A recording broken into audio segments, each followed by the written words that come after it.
Lunch Hour webinar. My name is Rose Spidell. I'm one of the Education Ombuds in the office. I'm Carrie Basas. I'm the director of OEO. Yeah, last month, if you joined us, it was just me talking into the screen. And so today we have two folks. Carrie's going to ask some questions. I'm going to give some answers and thoughts. We're going to work through it that way. We are recording, as we mentioned, for folks who tuned in a little earlier. Throughout, if you have questions come up, you should be able to use the chat feature and or the Q&A box there to type in a question. If you have problems with sound or things like that, we do have someone in the background, Sean, our intake person. You could email oeoinfo@gov.wa.gov if something goes wrong. We might end up doing some technical fixes later in the day, but we're going to get started with our webinar. Yeah, and just to remind you, if you've just joined us, there is a Q&A feature at the top of your screen. You can ask questions there. It's great if you can ask questions there, because if we don't get to your question, we can email you through there, through your registration for Zoom. So please feel free to use that. And if you have any technical issues that come up, you also can use the chat function too that you will see up there. And you can send the chat to everyone, or you can just send it to the host. Yeah. So if you have a private question, that would be a good way to use that feature and just send it to us. Yeah. And we asked you that you not share identifying details about particular students today, because we want to make sure that we maintain student and family privacy. There you go. All right, so here we are with our webinar. I hope you can see the PowerPoint on the screen. If you can't, someone send me a quick chat. We have the Office of the Education Ombuds. Just real quickly, if you're signing in, you maybe have heard about us. We are a state agency. We're small. As Carrie said, there's 7 of us total. We were created about 11 years ago by the state to try to address barriers to student achievement and reduce the opportunity gap. So we work a lot in collaboration and coalition with others. What do we do? What is an Education Ombuds? It is a person who tries to help a large institution or system work the way that it intends to. Our office is set up to specifically address issues in our state's K-12 public schools, focus on removing barriers for students, provide information about public education, that's part of what we're doing today, help resolve disputes when they come up between families and schools. And then we also are called on to make policy recommendations, participate in policy task force. What's the policy task force most present on your mind today that you participate in, Carrie? I think the opportunity gap, because it's coming up next week. Excellent. So I think chronologically at times during this busy season. What about you? I think of the social emotional learning work group that's continued on after last year we participated in looking at that. Yeah. So lots of stuff. All right. So we got some questions today, and I will ask Rose some of these questions. You know, there's a question we get often from families that have concerns about what's going on for their child in the classroom, or just want to be more knowledgeable about what's going on. And so what are the rules or guidelines around parents visiting or observing the classroom? And do you want me to give you a preview of the other question too, so you can be thinking about it, or just stick with this one? Let's stick with parent observation, and then I'll ask you to remember to frame the next question. So parent observation of the classroom. There definitely are some references and some laws that protect the right for parents to go in and observe the classroom. Like so many things, it's not an absolute. And it's one of those things where, going to the slide, it's helpful, first off, to ask for a copy or look on the website for a policy for your school district or school building. A lot of those policies will generally lay out that they want you to make a plan in advance. Talk to the teacher, talk to the principal, make a plan for the time of day or the day that you will go in and observe. When you go in and observe, observation is a little different than volunteering, right? It's there, you're there to watch, typically to watch and not engage, right? And then a lot of the ones that I've seen really encourage and ask that if you're going to plan to go in and observe, that you also make a plan to meet afterwards. So you can kind of debrief. What did I see? What did I have questions about? Was there something I didn't understand? And can the teacher kind of talk me through that? So that it's a process of communicating with the teacher, and a lot of times the building principal is involved in that. So what if the teacher or the building principal doesn't feel comfortable with that? I mean, how would a parent then next approach that? Yeah, well, if the first attempt to say, can I come in and observe, is met with, well, I don't think so, it kind of disrupts the classroom, we don't usually do that, I don't recommend it, or other versions of that, then I think it's helpful to know the references. So here I'm going to click forward. So our state law does have a provision that says that school districts need to have a policy that allows parents to access their child's classroom to observe what's going on, so that families can see what their child's education looks like. Again, that law, at the same time that it says we need to have policies to allow access, says it shouldn't disrupt the classroom or learning.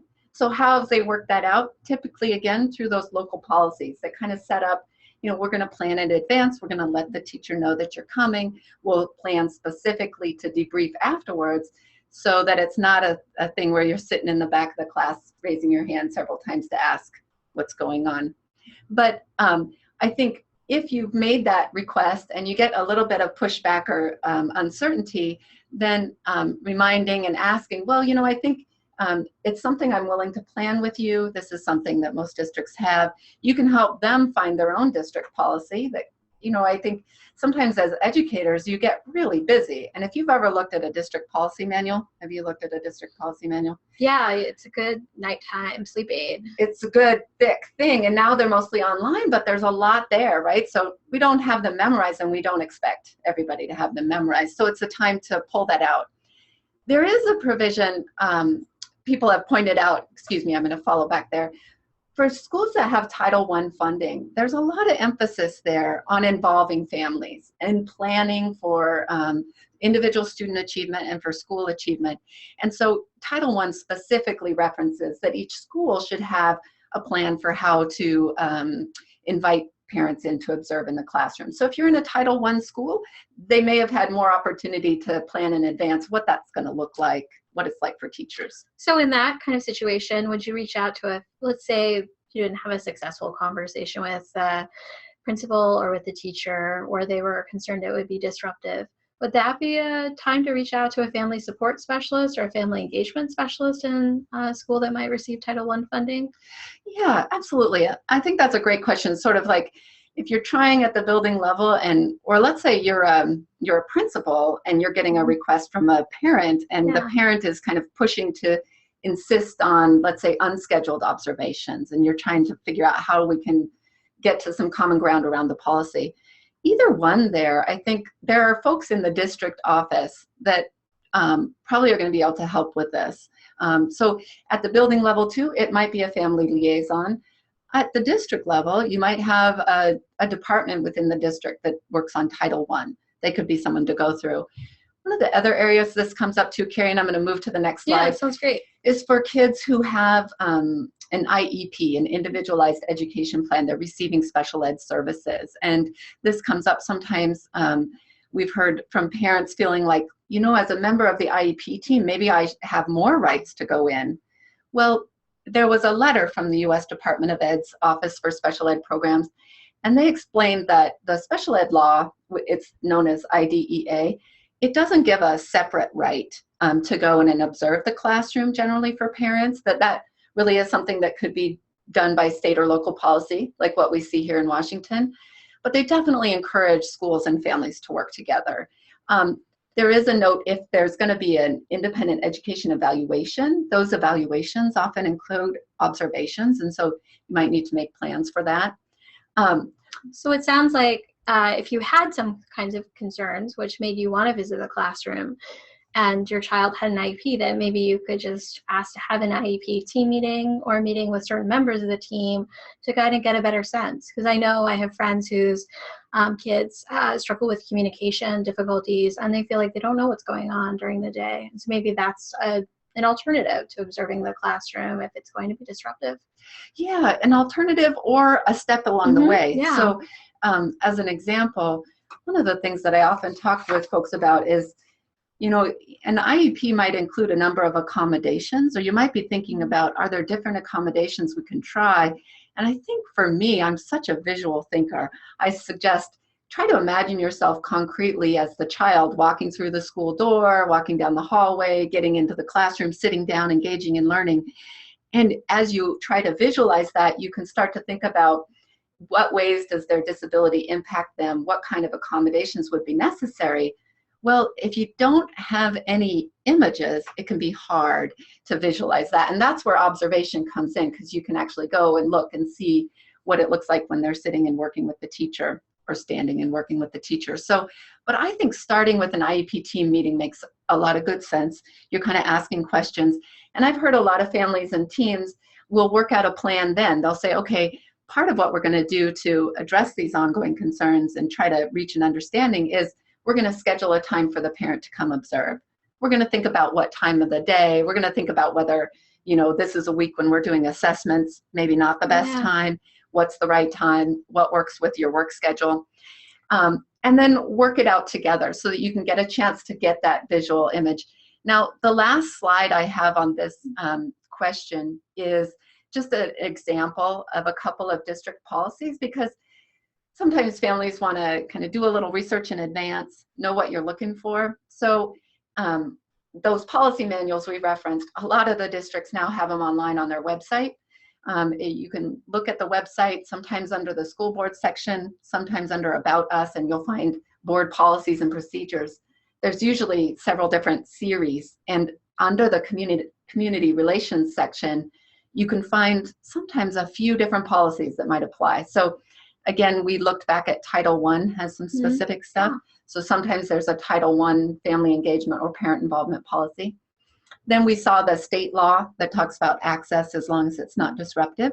So in preparing for this, I identified, for example, you'll find a link, Bellevue has a family engagement policy, and it talks about facilitating classroom observations.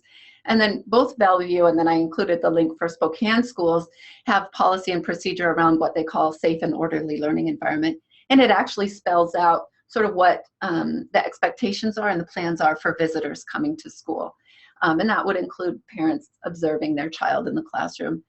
I mean, I think the big thing that I talk about with families a lot and with schools is that, you know, sometimes families have an impression that if only I could go and drop in and observe or kind of see that maybe I could really understand. And I think sometimes that works out. Sometimes schools have a pretty open door policy, but other times, you know, educators are really thinking about how to set up that learning environment. And, you know, I think about it, what if I had someone coming in and observing my work for a day? Well, this is kind of naturally something that feels a little awkward or unnerving. And so for a teacher too, I think a lot of teachers will really invite this, but being able to know in advance that it's happening, plan for it, and then critically plan for the debrief afterwards, I think helps everybody. And I would, I know this has come up for friends too that have concerns as our children are making transitions to new schools or they're considering a number of options. And so reaching out to the school community, even if you're not part of it, or if you are part of the school community and you're anticipating a change of classroom or something like that, so you're thinking ahead and planning, just trying to talk to the people, as you've mentioned, and then seeing what their comfort level is, but being able to share the why, because I'm sure somebody came and observed you for the day because they said, I heard you're in wonderful Ombuds and I want to see what you do. That you might receive that differently, even though it's an imposition, than if someone said, you know, I don't really trust what you're saying, or there are big gaps in the schedule. I don't feel like you want me here. So kind of thinking specifically about what you see as the outcome of that. Like I'm concerned about what's happening for my child or how to best support what's happening in the classroom at home. Right. So I think the reception's been different based on what people can share about why they want to be there. Yeah, for sure. And talking about it, I think, again, the key, connect, make a plan together, and then talk afterwards. Sounds good. Awesome. So we got another question about what if I get a call from school to pick up my child early? And then what do I do about that? Do I have to just come? I'm the parent. Right. I realize that's a complicated question that depends on the context. Right. So we do get this question fairly often, and sometimes it's specifically, you know, is this a suspension? So in this kind of variety of scenarios. A parent or a guardian might get a call, please come pick up your child. They're really kind of out of control. We think they need to go home early. And a parent or a guardian, if they can, will sometimes go and debrief and take the child home. Sometimes families will call us or ask about this if it's happened several times. And sometimes we hear that educators are working through this process saying, will you come and pick them up? Because they don't want to formally suspend and add a disciplinary record to the child's school records, right? So there's this, I think we hear sometimes, we don't want to label this as a discipline issue, but we do feel like the student should be removed. And so there's some references on this again, and then some cautions that I can walk through if that's all right. Yeah, that'd be great. And I think in my mind of kind of framing this, when there's a call, if you're the person receiving the call or you're the person making the call, I think it's helpful to pause for a moment and think about, is this about a child is being removed from the instructional setting? So in the first scenario, they're calling to say, come take them home, right? I'll come back to this, but sometimes it's, there's not the call, come take them home, because maybe the family has said, I'm not able to come pick them up. They're going to need to stay at school till the end of the day. And so it's removed from the classroom, but maybe sitting in the office, right? So removed from the instructional setting. Is it because of behavior, right? Is it inappropriate behavior that's disrupting learning of that child or of others? If it is, there's some important references, I think, to think about. Is this the same as suspending? And if it is, what does that mean? If it's not, what does that mean, right? So our state school discipline rules are all online. They're referenced as the Washington Administrative Code, known as the WACs, and you can find them through this link. They currently define suspension as a denial of attendance, right, for discipline purposes. Those rules, I'll just put in a little note, are currently being reviewed, and we expect a proposed revised draft of the rules to come out. So if you're interested in school discipline issues, pay attention to OSPI's school discipline program information. But our discipline rules refer to it fairly generally, right? A denial of attendance, other than for the rest of that immediate class period. For special education rules, we know that there are some specific things around discipline of a student with a disability, and those special ed rules that deal with discipline actually refer more generally, again, to removal of a student from that setting, from that classroom or placement for violation of a code of conduct. And they actually say, and here I put it on the slide, removal from the current placement to another setting or suspension, right? So it is more broad. Whether you put the name on it of suspension or not, it could have the same implications. So we hear, those are some references. Here I have a caution. So this does come up for kids with disabilities. Oh, someone raised their hand. Oh, someone raised their hand. Okay. So it comes up, I think, sometimes more frequently for kids with disabilities. We know if we look at our data, they're more likely to be suspended or expelled, in the sense they're disproportionately suspended or expelled. And so when this comes up, some families will access special ed dispute resolution processes. And so OSPI has looked at this, and they've said, look, whether you formally call it suspension or not, if the student is being removed from their instructional setting and it's for discipline or behavior purposes, you need to be thinking about, was that in fact a kind of suspension? Because after, if it's a pattern, or especially if it adds up to 10 school days, then it triggers some requirements for doing a manifestation determination, looking at what is this related to a disability, or what are the reasons for it? It might be under attendees for participants, to see who raised their hand. So we had a hand up, and I apologize, we're struggling a little bit with finding it. There we go, the hand when you moved over it. Viewers, go back. Viewers, okay. All right. Viewers. More, maybe the more up there. Okay. Sorry, it's up at the top. Up more? No, up at the viewers. Up at the top screen. Sorry, I may have led you astray. Okay. There we go. go. There's chat one. All right. What about in-school suspension? Yeah. So this is a great question. So on OSPI, again, they've looked at this in different times, and they've said, look, if you're removing them, even if you're not calling it suspension, think about what they're removed for. you're not calling home because they've gotten the flu, right? You might be calling home because they're acting out and it's a really difficult day. So if you're sending them home, or again, remember that removal from the instructional setting. So if you're not sending them home, but you're sending them to the principal's office, that could be in-school suspension for the principal's office, out-of-school suspension if you send them home. Either one, I think the key is that should be an alert for everyone. Alert for the family, alert for the IEP team or the teacher if it's not a student with disabilities, and for the school administrators, for the principals.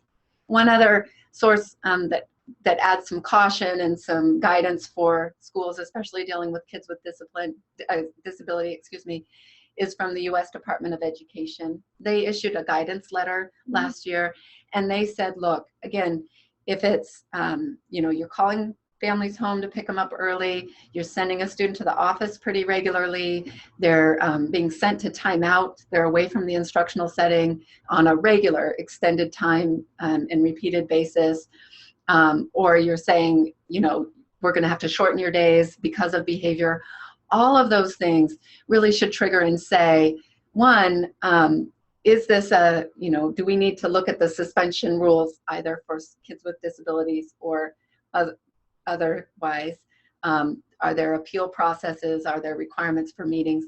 But I think even more generally, it's an alert to everybody working with that student to say, unless this is a pretty isolated situation, can we get together and talk about, one, is this sort of a rare occurrence? Was this unexpected? Do we not expect it to happen again? And if so, maybe that's a one-time thing. If it's happening more frequently, that seems to say that there's some behavior that's interfering with learning, right? Because if you're removing them from the instructional setting, that's interference with their learning. And so at that point, the team can come together and say, what tools do we have to look at this behavior, a functional behavior assessment, develop a behavior intervention plan. I've included some links where you can go to our manual, you can go to OSPI's website, really looking at what is the nature of the behavior there, what are some strategies we can use. I'll tell you that it might not be uncommon that the ones who are called to be sent home early might already have an IEP, they might already have a behavior plan, and so it's a matter of, this is another alert to the team, you know what, maybe it's time to review how that plan is working or not working and update it. Sometimes in a school district, they'll have folks at the district level who specialize in understanding behavior and behavior intervention strategies, and that can be helpful for a team. Sometimes these kids are in classrooms where the teachers have particular expertise around behavior, but if it's gotten to a point where it's gotten more difficult and you're finding that they're being removed from the setting, even though you have that expertise, being able to call on someone who can come in and kind of be objective from the setting and look at that and help you and the rest of the team understand it can be really helpful. So long story short, if you're the family getting the call to come pick them up early, I would use that as a time to say, okay, here's what I can do. I can either come or I can't come right away, and let's figure out if we can talk about what led to this, and then let's have a meeting. Because if this is an ongoing pattern, let's figure out a plan to address it. If you're the educator calling the family to come pick up early, same thing, deal with today right away, and then make a plan so that it doesn't become a pattern, so that the student can stay in that instructional setting. Maybe easier said than done, but the first step to that is getting that team of adults together to talk about what's happening and talk with the youth or the child about what's going on there. And if the student doesn't have an IEP yet and you don't think your child has disabilities, then maybe if this starts happening where they're having issues in a particular classroom or a particular setting, what would you recommend at that point? A conversation with a teacher and the principal and a school psychologist or school counselor? Or maybe you're not ready to go down this path of being evaluated for those kinds of supports. Yeah, absolutely. I think the same ideas behind the functional behavior assessment that might be more familiar when you're working with kids with disabilities apply. It's the idea that behavior is communicating something. And so if it's a student and there's not a suspected disability, but there's behavior that's disruptive, interfering, inappropriate for the classroom setting, right? then that can be a signal or an alert. And so who are the adults involved? The family, the teacher, the principal, a school counselor, maybe a school psychologist. Sometimes there's support teams. And so getting together to have a conversation. Has there been some bullying or some conflict that's going on between peers? Has the student gotten frustrated about something, or, something? Digging down into that is going to be a process where you'll be able to identify the reasons for the behavior, hopefully, or some hypotheticals, and try to address it. It sounds like school social workers could be helpful resources in that too. We had gotten another part of that question. I'm not sure if we can dig into it now, but what about denying a full day program due to transportation with the bus, such as picking up students 30 minutes before the school day ends every day? Yeah, that I'd like to think about that bus or transportation question maybe separately from discipline, unless it's because of discipline, right? Then we've talked about discipline. If there's a situation where the transportation, logistics, and scheduling has gotten to the point where a bus is regularly picking up a group of kids before the end of the general instructional day, that's a real concern. And that would be something that I would suggest talking with the school administrator. You're probably going to end up wanting to loop in the transportation director. And, if this is happening specifically and only for kids with disabilities or kids with an IEP who might be getting specialized transportation, I would look to loop in the equity director for the district. Anybody who's responsible for Section 504, for example. Why? Because if we are shortening the day for one group of students, and that's students with disabilities, because of, and I don't want to underestimate the challenging logistics, because of logistics or cost, that's an issue for equity, right? We want all students equally to get access to a full instructional day. And so that would be an issue to problem solve.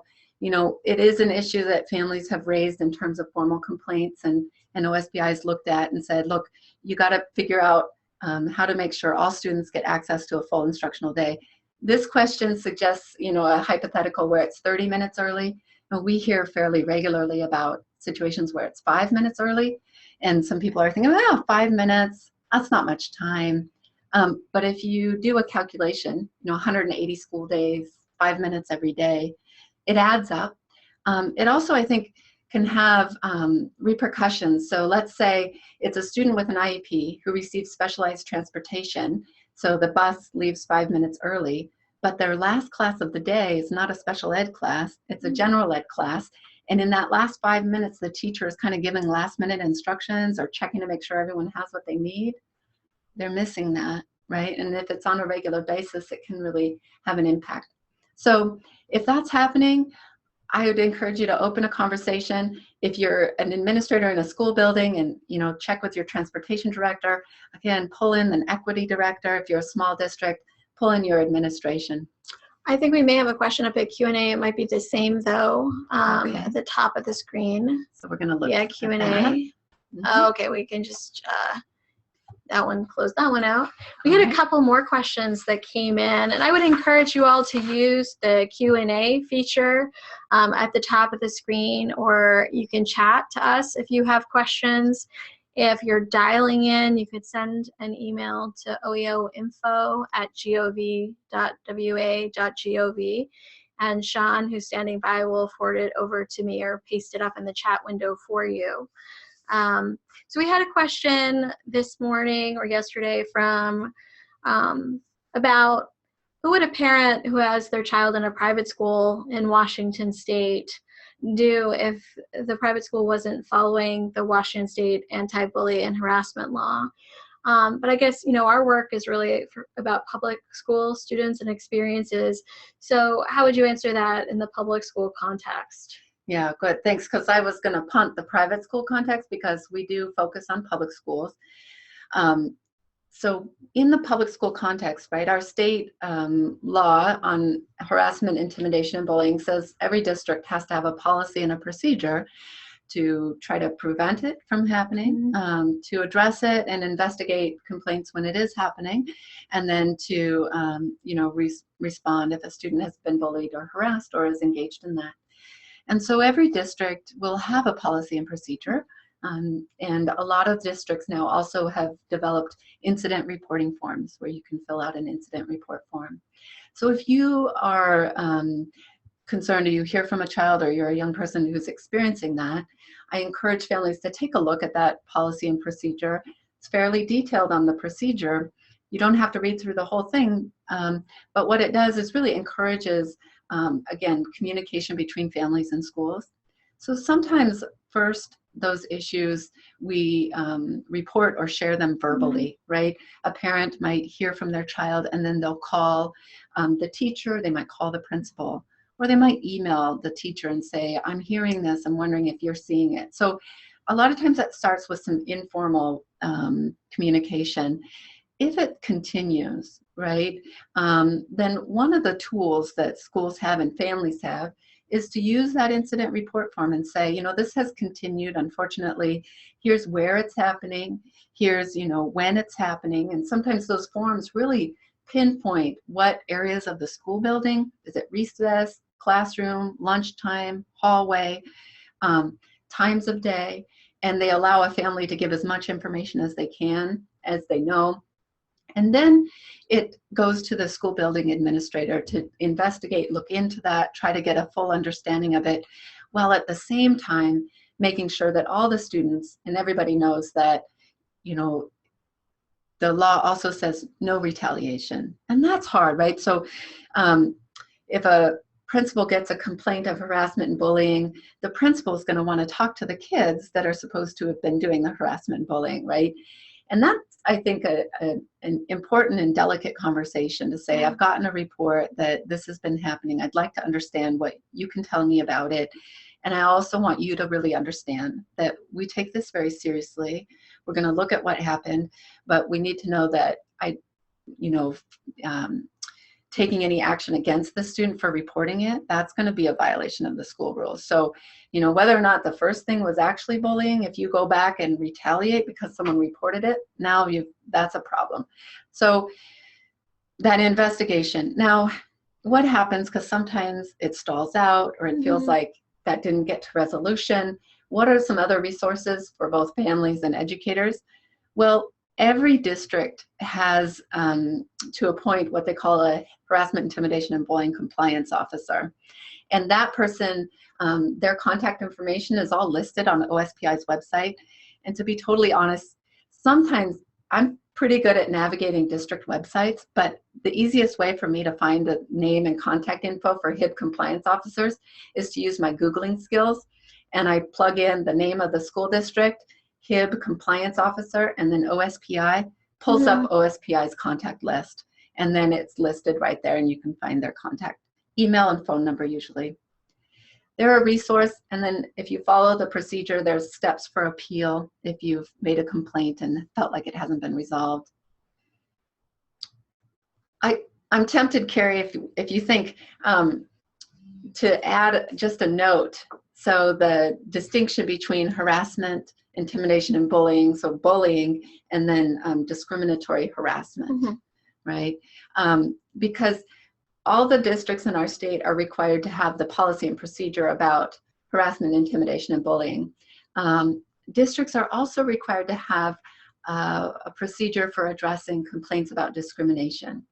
And, we sometimes get this question about what's the difference between bullying and harassment? And there's more to each definition, but the distinction between those is bullying can happen for any reason or no reason, right? Kids or a group of kids have picked out a power imbalance, or maybe there's been a friendship and it's gone sideways and there's conflict that has turned into this bullying. Well, if a student is targeted because of what we call a protected characteristic, if they're targeted because they have a disability and others perceive them as acting differently or unexpectedly, if they're targeted because they don't fit with gender norms or stereotypes, or they're gay or perceived to be gay, or if they're targeted because they're Muslim, they wear a headscarf, or have other different religion, or a Sikh student, or other religion, if they're targeted because of race or ethnicity, and that is what's at the core of it, that can become what is called discriminatory harassment. And that, so a student who is experiencing that or reporting it to their family, they can raise concerns absolutely under the district's HIB procedure, harassment, intimidation, and bullying. They can also say or follow the non-discrimination complaint process and say, you know, this is bullying. I think it might also be discriminatory bullying.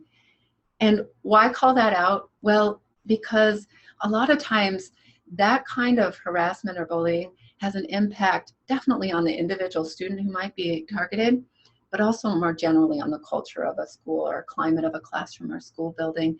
And the administrators, if they're alerted to that, they're going to be more able to try to dig in and address it. Yeah, and there could be some professional learning that comes out of it, or support of the students so that they can increase their cultural competence, their awareness of certain issues, realize the impact of their behavior. I know we don't help with private school issues, but is there a central place if parents were having an issue with a private school that you would send them? I'm certainly reaching out to the leadership of the school, the board that organizes the school with other parents if it's an ongoing issue. Sometimes there are consortiums of private schools, depending on the nature of the private school, I think, at the state. But rather than say, we just don't do that. Sorry, that's happening, but it is our limited role. But is there a place you would send them to get some good advice? There's no private school ombuds in the office. Yeah, you know, I think the consortium idea, I think OSPI does have information about which private schools are accredited in our state. The other thing is that there are some situations where students in private schools are receiving some special education services. So if it's relating to a student with special ed, you can try OSPI's Special Education Parent Liaison, who could give you information, and you could find his information on OSPI's website under special ed. The other thing is that there are some number of students in our state who are placed into specialized schools that are private schools, or they're what called non-public agency, through their district. And so they might be in those schools, and those schools then we'd expect they'd follow the policies and procedures like harassment and bullying and other things. So yeah, I think your idea for consortium is good. You know, we had a quick question, how to find that compliance officer again. So what I do, pull up Google and I type, if I'm looking for a harassment, intimidation, and bullying compliance officer, we shortcut that and say HIB. HIB. HIB, because everything in education has an acronym. HIB, HIB, compliance officer. I type in the name of the school district. So let's say I was looking for Seattle. I type in Seattle School District, HIB, compliance officer, and then I add OSPI, because that list is on OSPI. You can also find it by going to OSPI's Safety Center website, and there's a link somewhere on there. You know, if I could just go on a tangent, is that it depends on your tangent. It's not going to go very far. Okay, so you're very close to me, so I can pull you back in. Yes, you can. We're talking about where to find contact info for key people at the district level who might, a family or an educator in the building might want to call on for help, right? So we've got HIB compliance officers. OSPI now also has a list of foster care liaisons. Yeah, so school and districts have identified a person to help navigate and find supports and address issues for kids in foster care. They have a list of McKinney-Vento liaisons, which is homeless youth, right? Kids and families experiencing homelessness. So you can look for that. There might be even more, but the idea is that that's one place to look for contact information.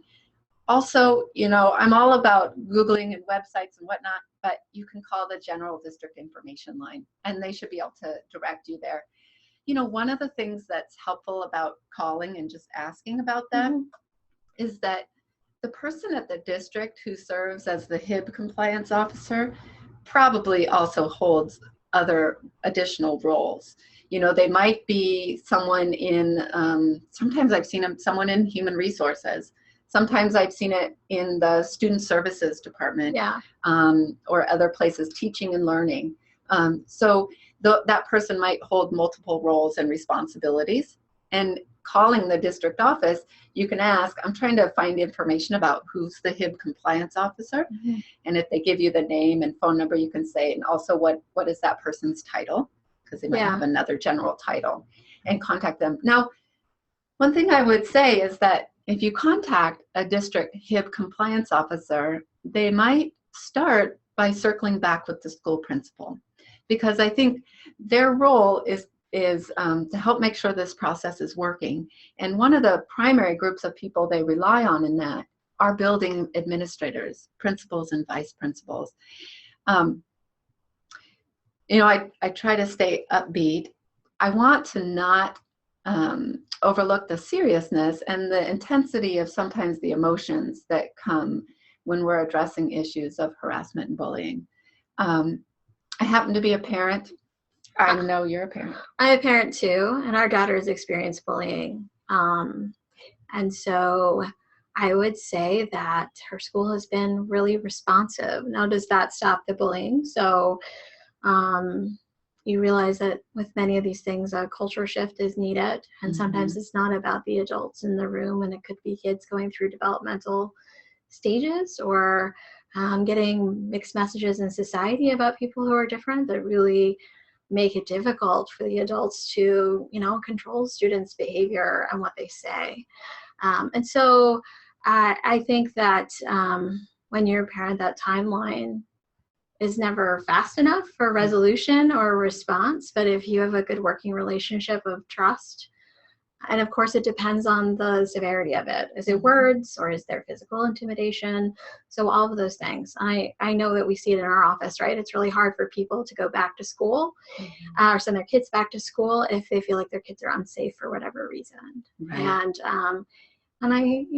I think school leaders struggle with that too, and trying to get resolve and respect what's happening with the other child too. Sometimes there's greater context about how their behavior might be supported at school or what they're going through in terms of the supports that they need to. And so it's tricky. It's very tricky.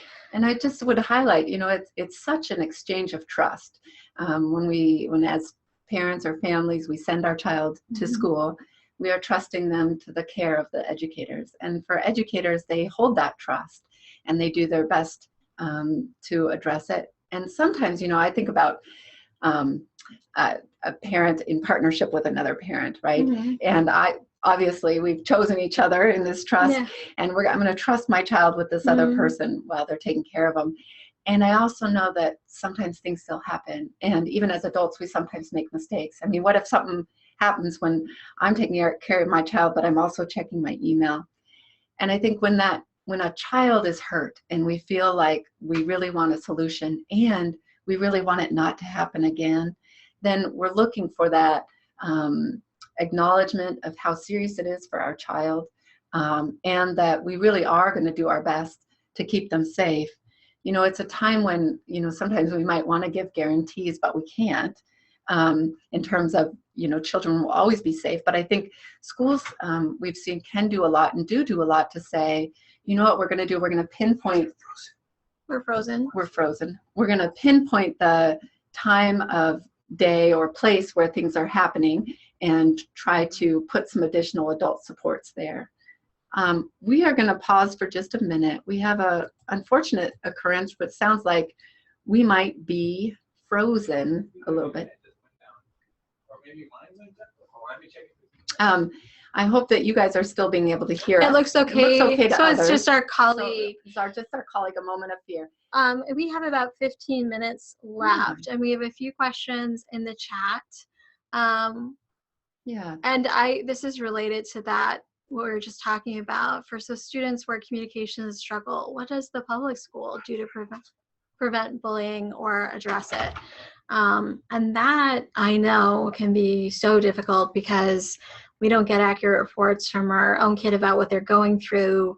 It makes us wonder, how do we even begin to capture this? How would you even put on an incident report form? And so how do you partner where you know something's going on, but you don't have a lot of details because your child is not able to provide that? Yes, we know in our schools serve a lot of kids who are nonverbal, right, or limited in terms of their verbal communication or other communication to us. And like you said, Carrie, kids, even when they want to be, are not always able to report fully what has happened. So how do you do that? Well, part of our state bullying and prevention and response, harassment and bullying procedures highlight that it's really every adult in the school who's responsible if they see something to act on it and or to report it. And so school staff get training regularly on how to identify that and how to report it.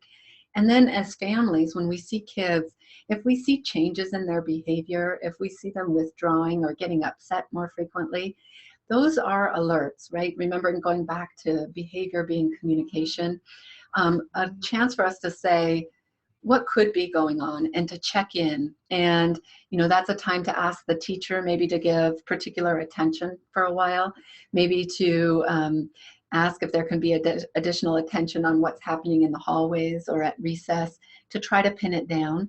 But really, it kind of comes back to all of the staff in a school building, all of those adults, school bus drivers, people who work in a cafeteria, recess aides, we lean on them to identify this and then report it and talk to their building administrators, who then can share it back with the family and say, we're hearing about this and we want to look into it. And so it seems like we have a few questions remaining. I have one here. We have a two-parter there. Questions about IEPs. And so let's just tend to this one that came in by email first, if we can. Will a school district pay for ABA, so through a local provider who is a board-certified behavior analyst, if the therapy takes place in a private home? And if so, what are the steps for eligibility for this evidence-based best practice for the treatment of ASD? And so you help us work through that. Does the location matter? And then what are the steps? So the question is, it ABA through a board certified behavior analyst at home? BCBA. We have a lot of acronyms in our question. So I'll start with the location piece, which is that the school district is typically going to be providing services during the school day in the school placement. There may be some really small number of students for whom the placement is a home-based placement. I say a small number because when we think about special education and IEPs, there's an idea of the least restrictive placement and a continuum of alternatives. And least restrictive refers to the greatest degree possible in settings with kids with and without disabilities, right? So in the general typical classroom. On the most restrictive end is at home on their own, right, with a teacher. And so that home setting, right, is generally not going to be the educational placement. So we are mostly going to be talking about services that are provided at school, in the school setting during the school day for the most part. Again, a small segment of kids who might get extended school year services. Those in theory could happen after or before school. They most commonly happen during summer break or other vacations. So we're looking at school, and we're looking at a specific intervention, ABA therapy, and a board-certified behavior analyst. So the issue about what kinds of specialized instruction or supports or services a kid will get that has an IEP, that's something that the IEP team generally determines kind of more broadly what area of services a student needs, so supports for behavior. And then they'll identify some goals around particular issues you want to work on with behavior or social skills or adaptive skills. And then for the most part, it's within the discretion of the educator to figure out what kind of specialized instruction or intervention is going to be appropriate.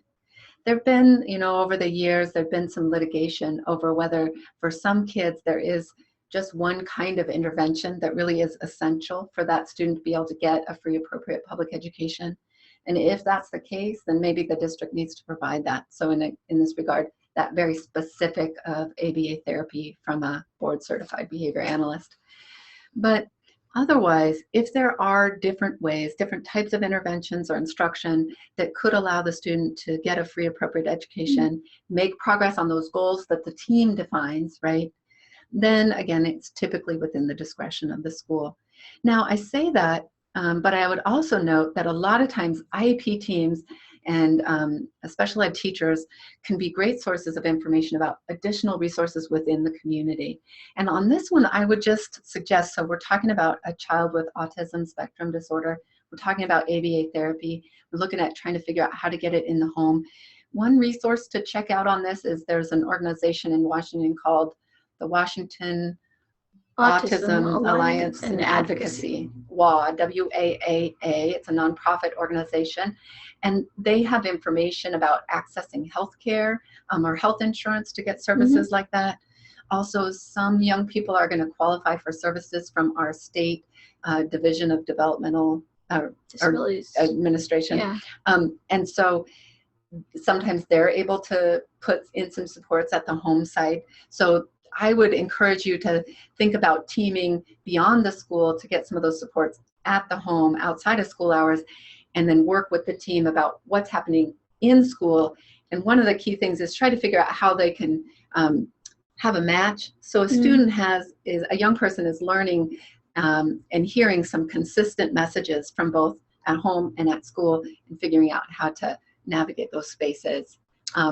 I think there can be misinformation sometimes, you know, as parents of kids with disabilities. If you're new to the process, you may think, oh, now this student's been identified, the student will get all of the services and support they need through school. And the reality is that so many people are supplementing on a kit for therapies that are outside of what the school offers in terms of specialties.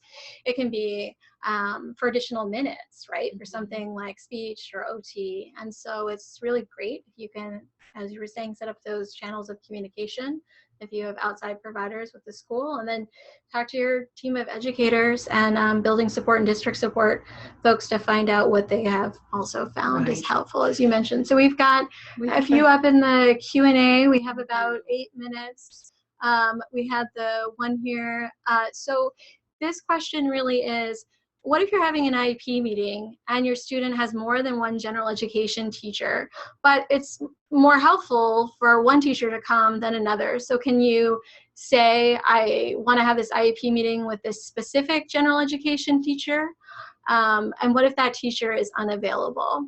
Well, that's a great question. And real quick, I want to notice we had a hand raised, but if you're raising your hand, if you can put in a chat question or a Q&A question, we'll try to circle that if we have time. So the gen ed teacher, right, especially kids in middle school or high school, even kids in elementary might have more than one general ed teacher. And if it's a child with an IEP, we know that IEP teams have some required members. Those required members include the special education teacher or provider, at least one general education teacher, the family, and a district representative. The general rule is that it's up to the district to decide who is going to fill those roles for the school. And so we would expect that general ed teacher is going to be someone who is a teacher of the child. But when there's more than one, it's generally on the school to identify that person and have them be there. That's not to say that if there's a particular teacher who you think it would be really important to hear, how are the accommodations working in this classroom? How is the student making progress in that classroom? Or maybe you're going to think about new accommodations and they're really going to be important and critical in that teacher's classroom. You know, I really encourage, as much in advance as possible, talk to the IEP case manager about trying to make sure that that person can be involved in the meeting. If it won't work out for their schedules, it might be a situation where you'll need to ask for a separate meeting. Don't hesitate to pull in the principal in these conversations, right? The principals, as the building leaders, sometimes they can help identify, you know, scheduling options, or, you know, have a substitute available for one or another teacher, and can help facilitate that, or could help facilitate a meeting with that particular teacher afterwards. So the general thing, I think it's going to be up to the school or district to figure out who's going to fill those required roles. But this is an opportunity to communicate. Here's why I think it's going to be critical. Can we try to make this happen? Can we schedule another meeting if we need to go over it? You could have a preview meeting with that person if they're not available to make it and you're under a time deadline. That could be a meeting in which you could invite the principal or the other gen ed teachers that they're there, and can share information back to the team, so it wasn't just a conversation that you had with the person, to see if is there a way to introduce this information in a timely manner. If you can't find a time where rescheduling works for everyone. But you can have separate meetings with different parts of your IEP team. If you're going to make a big decision, though, you want to have that team there, right? Right. Yeah. So the second part of this question was, what happens when the IEP filing deadline is occurring before rescheduling a meeting is possible? Does that matter if it's before it's possible for the school or before possible for the parents, since we're all members of the team, or? Well, that's a good question. So the IEPs have to be reviewed and updated at least once per year, one calendar year, right? And so everybody has an annual review date for their IEP. So when is it going to be a year? And sometimes that scheduling gets complicated to get that meeting to review the IEP and update it before that deadline happens. That deadline is really important from the school perspective. It's an obligation that school districts have to make sure that every IEP is reviewed and updated at least once a year. But like you mentioned, families are part of this IEP team, and sometimes that scheduling challenge is, you know, the school is going to make a time, as hard as it is, but the family just can't make that time before that deadline. Well, a while back, several years now ago, there was a court decision that looked at this, and there was a family that said to the school, I really want to make this meeting. I can't do it at those times you identified, but I want to make this meeting. Well, the school felt pressure because the deadline was coming up, and they met without the family. And the court was saying, look, families are one of those essential members of the team. Unless the family is saying, I don't want to meet with you, I'm not interested, you really should not go ahead without the family to be at that meeting. You really should work on a time to make that meeting happen. And again, from the school perspective, they have an obligation to make that happen. The school owns that responsibility of providing the free, appropriate public education. Now, if you're a family member and you're saying, I can't make that meeting, I think working really hard to try to schedule it. I guess the best tip that I have is really not one of how to solve it after it happens, but try to avoid it, which is look on your IEP. On the cover page of an IEP, it usually says when the annual review date is. And if you haven't heard from the teacher or the IEP case manager and you're a month away, start that email conversation or the phone call about scheduling the meeting, because we know schedules are complicated. Yeah. So the best thing I think is start early, try to get it scheduled. From a family perspective, be clear if you can't make that meeting but you want to attend the meeting. Yes, if you can attend by phone, if that's, or someone else, if they can't make the meeting too, see if it could happen by phone. Right. Who is it that can't make the meeting, and try to make a decision from there. Yeah. So we have all of 2 minutes. I know you had some other slides. We have one question there. Is that a question you think you could answer in a minute and a half? Okay. So can the school pay for an aide in a private school setting? So we just wanted to share, as Rose is thinking about that question, some of our publications and resources for families. Our website, oeo.wa.gov, is really helpful. We're trying to make it more helpful. So if you have feedback about that, feel free to send it to us at any point. You'll see that there's a discipline manual and a manual, our special ed manual, that we're currently updating on protecting the educational rights of students with disabilities in public schools. Information on how to be an advocate. We also have toolkits on things as well. So what I'll say, and I'm going to scroll through these slides, so how to request our services, phone interpretation, and lastly and importantly, a link for feedback, so you can give us feedback on this. On the issue of services in a private school, I won't be able to give a full answer. I would say there's a set of regulations within the special ed rules that address services for kids in private schools. I also encourage you, our state OSPI, Office of Superintendent of Public Instruction, they have a special education parent liaison, and information on their website. You can email a question like that, and he really is there to help answer questions about special ed. And I think maybe those questions that relate to private schools, he might have be able to give you a more complete answer on that. Because there are different ways. Sometimes kids have part-time services, and sometimes they get it through what we call equitable share. So I think we're out of time, but we really appreciate your questions today, and we have another one coming up next month, which we're hoping to have completely in Spanish. Is that Sí, vamos a hacerlo en español. So please, thank you so much for participating. So May will come back online. We will try to do in Spanish so we can reach some families who are most comfortable in Spanish. We'll be back in June. And we'll post the recording on our website. And we also have a webinar on Islamophobia in our schools and strategies for tackling that and making more inclusive schools on Friday. Yes, so tune in on Friday. Find us online, oeo.wa.gov. Please give us your feedback. We really appreciate it, and thank you again. Yeah, thanks so much. We really appreciate it. Take care. All right.